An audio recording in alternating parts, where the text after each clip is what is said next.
എനിക്കുമെല്ലാമാണ്. ഈശോ പറയുന്നത് എന്താണോ അത് ചെയ്യുക. മേരി വേലക്കാരോട് പറഞ്ഞു. മകന്റെ പുഞ്ചിരിക്കുന്ന കണ്ണുകൾ അവൻ വേണ്ടത് ചെയ്യും എന്ന് മേരി അറിയിച്ചു.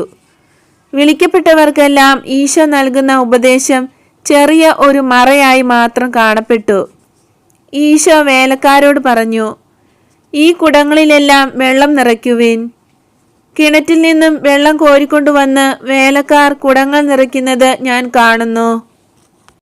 കപ്പിയിൽ കയറ് വലിക്കുന്ന ശബ്ദവും ഞാൻ കേൾക്കുന്നു.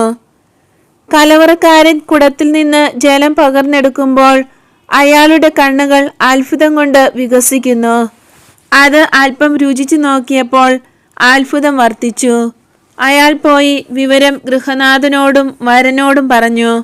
അവർ രണ്ടുപേരും അടുത്തടുത്താണിരിക്കുന്നത്. മേരി മകനെ വീണ്ടും